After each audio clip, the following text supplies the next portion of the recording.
Hi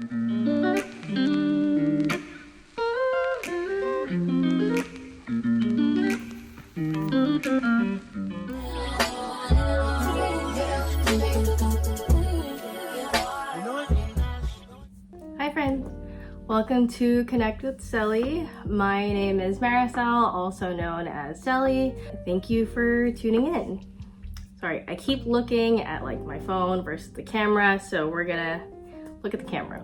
This is my first sit down video for this series. I will be starting this student series of essentially my journey of becoming a mental health counselor. Right now I'm still a student and I'm in my last semester. I just want to be documenting that, essentially help those who are looking into this field and answer any questions, talk about different challenges and different highlights as a student, as a working student at that.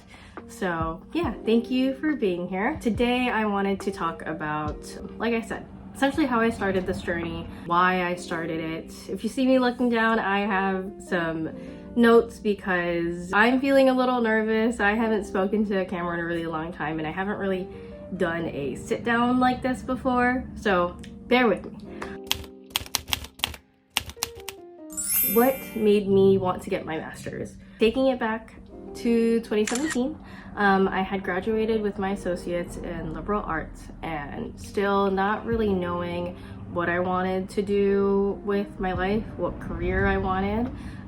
So I had applied to a 4-year to finish my bachelor's, and I went in with the idea that I was going to go into the speech language pathology program, and I only had chosen that because at the time I had worked with children with disabilities, and I'd been doing that for a really long time, and I got to work with different therapists and mainly speech language pathologists. And so I thought that the work was really rewarding, and kind of seeing the progress of each child was really kind of heartwarming, and I was like, okay, maybe this is something that I want to do. So I applied into the program and I needed to get some prerequisites done. To be honest, I can't remember the name of the course that I was dreading. I know nurses take it. Let me see if I can find it really quick. Okay, so it is the course that was a prerequisite was anatomy and physiology, so A&P. That in itself, I was already not good with science and I refused to take A&P. So, I mean, it sounds silly, but that's kind of what deterred me from not continuing the program. I ended up switching my major in the middle of that year, which was my junior year, and I switched to psychology. Very broad. I think I wanted to have more time to figure out what it is that I wanted. After I had decided that I was gonna go with psychology, I didn't really take the time to think about what different fields I wanted to go into. I think I just was trying to finish my bachelor's, get that done, and get it out of the way. But I knew, considering that I was getting my bachelor's in psychology, that I would get my master's. I knew that that was more niche and that I needed a little more time to think about what I wanted to do. What changed for me and what made me decide to go into mental health counseling were two things. One, I had a school counselor at the time while I was going through some different changes and kind of personal things. And then two, I guess with the personal things that happened around that time is what influenced me to go into the field. The question was actually posed by my counselor at the time and had asked me, you know, have you thought about becoming a counselor or becoming a therapist? I was like, no, that's not something that ever crossed my mind. But by the time that she asked that question, and then me going through my personal experiences with mental health as well as friends and family, I think that's when I was like, okay, I think this is gonna be something I look into. So I started doing my own research and started looking into mental health counseling. I ended up looking at the difference between social work and mental health counseling, and I decided that I wanted to go into specifically the mental health counseling field. I thought that it felt more me in terms of I really wanted to be a therapist for those that need it, and I was looking into becoming a therapist at a hospital, private practice, things like that. So I did a ton of research. I'm somebody who's very type A, and I had to research. I'm somebody who needs to research from the smallest things, such as, you know, before I buy an Amazon product, I have to research that product and look at reviews before I make my decision.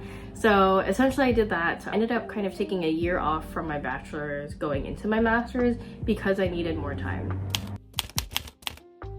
After I had decided to apply, that was April of 2022, I had applied, and I believe like 6 weeks later, I found out that I was accepted into the program, which was really exciting and really nerve-wracking. I also wanted to mention that I decided to take the part-time route and go into the part-time program. As much as I wanted to go full-time on both ends for working full-time and going to school full-time, that was not feasible and it just didn't make sense. So I decided to work full-time and become a part-time student, and that was a lot. And I could probably talk about it in a different video of like the actual process of what that was like, more of the kind of hardships of being a part-time student in a master's program and working full-time. So when I began my program fall of 2022, honestly, after the first week of my classes, I was really emotional. I don't know if it was first week or first day, but I remember posting on Instagram. I actually created Connected Sally back in 2020 and have since then been trying to figure out what to do with it, but kind of documenting my journey, same as what's happening now. But I remember becoming really emotional, but also really excited because I was like, wow, this is what it feels like to kind of have a purpose and be so excited about something that I want to do. I never had that feeling, so it was really nice, and to feel like everything was falling into place for me, it just felt right. So going into the first year was not bad at all. My part-time program consisted of evening classes, and internship didn't start until the year after. But the first year went really well from what I remembered, and one thing to highlight about that year is that towards the end of that first semester, I ended up adopting our dog, Sky, who's currently sleeping right now. She is just my pride and my joy, and she's my first dog, or me and my boyfriend's first dog, and that was really life-changing. But that was the highlight of that year, was just getting into my program and adopting our dog. 2023 felt like a more difficult year, but it also felt like the wheels started to turn for me.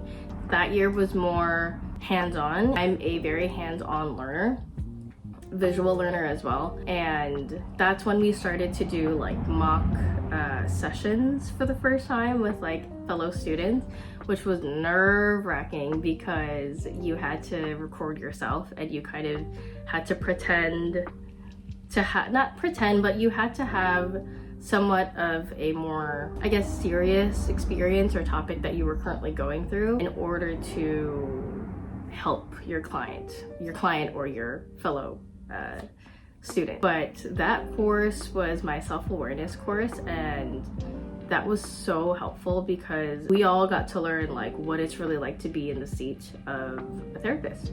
We got to understand verbiage, body language, our tone, what to say, what not to say. Back to what I was saying, the year of 2023, I think that self-awareness class was really, really helpful. And that's also the year that I started my fieldwork and my internship. At the time, my fieldwork was in a private practice, and that's when I began seeing clients.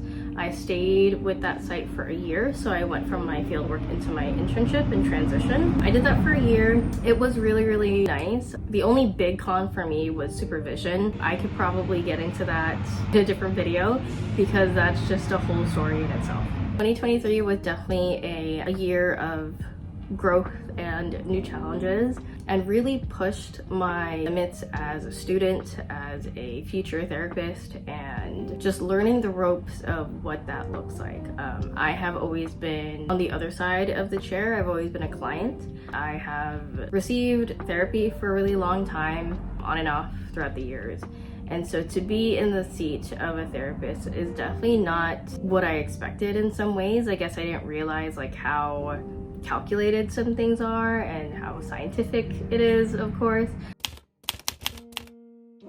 So cut to the year of 2024. I guess a year full of different personal growth for me. I think right now this is kind of like this maintenance stage of feeling more comfortable with clients, and I had also actually transitioned from my last internship to this new internship that I'm in, which is a community mental health clinic or program facility.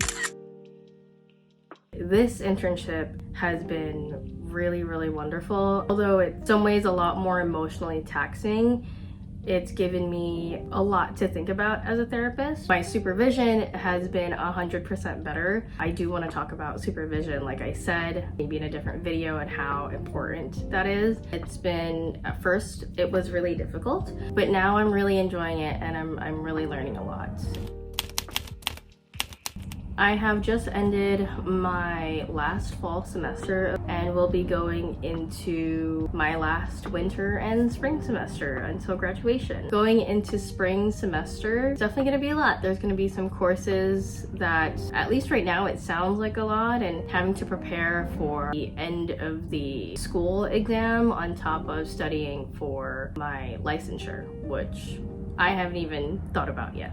I hope that this video was helpful. I think that I would like to add more kind of psychoeducation about it. I just wanted to share my journey, and becoming a therapist is something that I really didn't think that I was going to pursue, and now it's just something that felt like has been meant to be all this time. I know that this video probably feels like I'm rambling. Again, first time doing this, and I hope I did it justice. Thank you so much for watching and letting me share my story, and thank you for being here. I'm really excited to continue this series, so if you have any questions more about my journey or the mental health counseling field in general, feel free to drop a comment below and I'd be happy to respond. Don't forget to like and subscribe. I will see you in the next one. Bye. See my days are cold without you.